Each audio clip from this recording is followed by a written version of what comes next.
What's up, YouTube? Alright, let me hop right into it.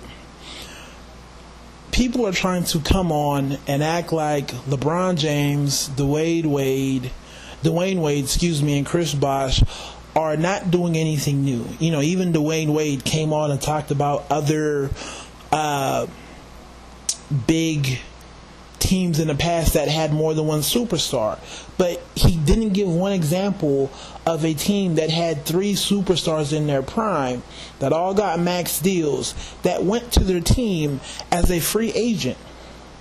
Understand this. Yeah, you have had teams with multiple superstars.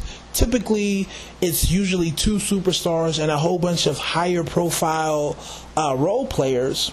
Okay, I've never really seen a team with three potential Hall of Famers in their prime on a team together. But yeah, it's happened. So let's look at Boston.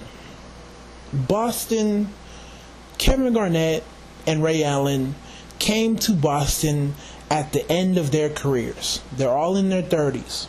Okay? They didn't hook up in their primes. It's completely different if Ray Allen and Paul Pierce and Kevin Garnett came together in, let's say, 2000.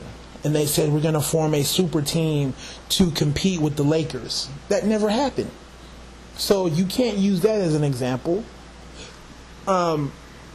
Because at the end of people's careers, you do see great players teaming up. At one point in time, we had Gary Payton and Karl Malone.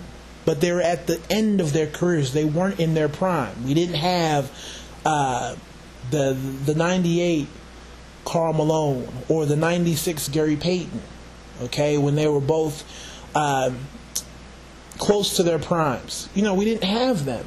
They were in the twilights of their career. They tried to win on their own, and it didn't work. So they knew, you know what, I tried to lead my team to a championship, and it didn't work, so let me link up with somebody else and at least get something. And that's what the Boston Celtics were. And quite frankly, they got lucky with Rajon Rondo. No one knew who he was. Okay, you know, I know he was on Phoenix and he got pretty much moved to Boston, but nobody knew he was going to pan out. Nobody knew who Kendrick Perkins was in terms of him being a legit big man. No one knew. So they got lucky. So, like I said, you either have super teams that came together because they're in the twilight of their careers and they're not that super.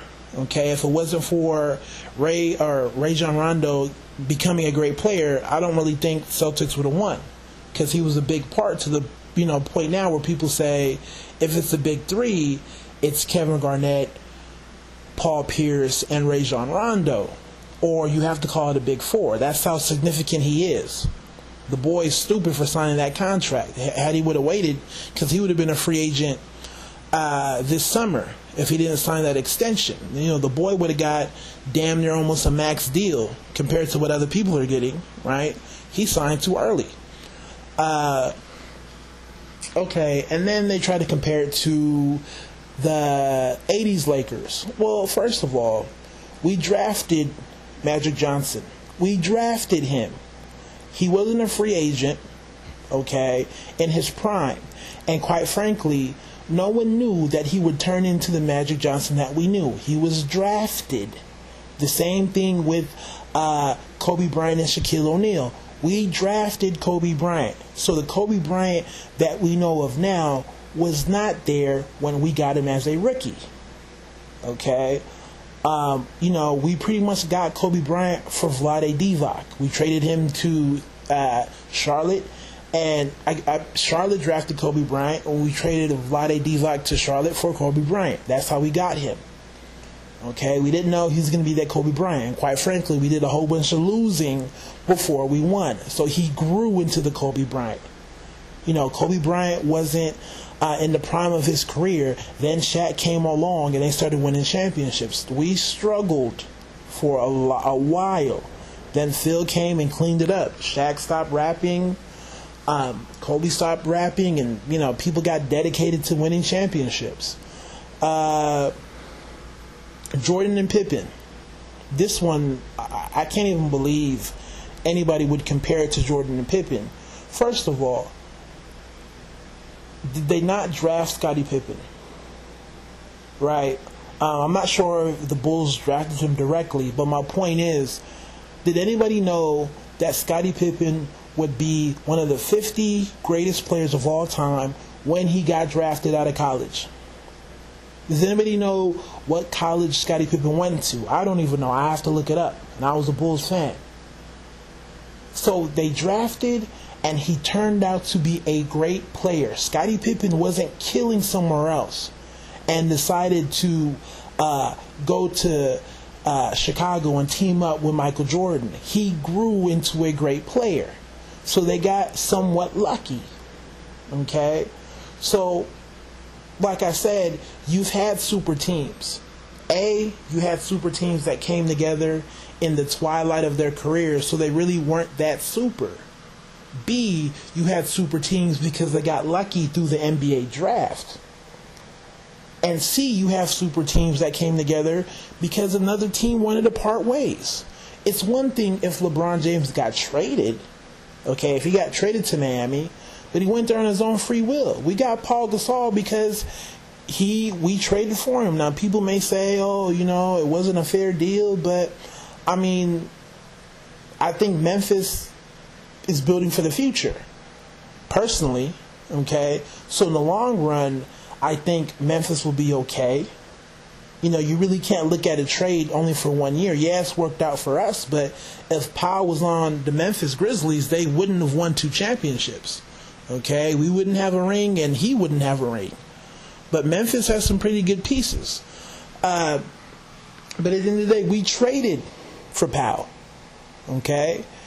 And I still can't find an example of any team in the past that's had 3 superstars that have come together in their prime as free agents. You can go ahead and look at Larry Bird and the Celtics in the 80s. Once again, they drafted Larry Bird, and they had a whole bunch of role players, okay, that were good at what they did. So it wasn't man-made. It just kind of fell into place. This is a man-made big 3. If you want to compare it to something, okay, you really can't. If I was to compare what LeBron, Dwayne, and Chris did, I would have to have seen Charles Barkley, Dominique Wilkins, and Reggie Miller come together and say, yo, we can't beat the Lakers, we can't beat Detroit, we can't beat Boston. So let's come together and form a super team of our own. Then I would say it has happened before, because Charles, Dominique, and Reggie would have been in their primes. 3 superstars in their primes deciding to come together to play. But it hasn't happened.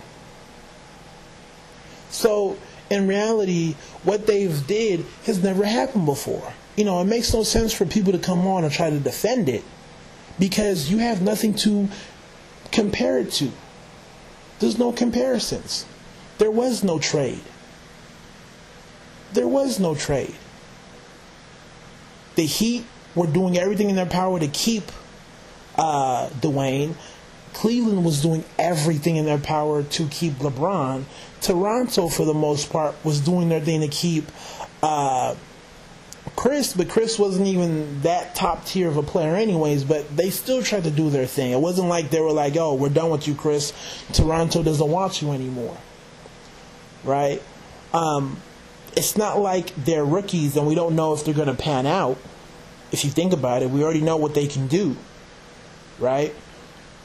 So, and it's not like they're in the twilights of their careers. They're in their primes. Right? Some may say there may be somewhat a little bit ahead of their primes in terms of give it 1 or 2 more years and they will actually be in their prime. But they're there. So, like I said, there's no comparison. I really can't find one. The fact remains they did something new. And for anybody who supports them, I have no problem with that. But don't try to come on and rationalize it by acting as if it's happened in the past, because it hasn't happened in the past. LeBron James is not a rank and file superstar. It's not as if Joe Johnson, Dwayne Wade, and Chris Bosh teamed up. Joe Johnson is a rank-and-file NBA superstar, but LeBron James is not. He's above that. Okay, he's in a different category. He's a super mega star who wants to be a billionaire. He's not a rank-and-file superstar. He's just not. So you can't make that comparison. Chris, Bosh, yeah, he's a rank-and-file. But Dwayne Wade and LeBron James are not. Okay? Him, Carmelo, and LeBron, when Kobe leaves, it's their league. Okay? They are the elite of the elite. So, like I said, somebody come on and try to challenge it. It is what it is. I hope they have success. Don't get me wrong. But it's never happened before. Okay? And they have a clear competitive advantage over everybody. Y'all take it easy. God bless.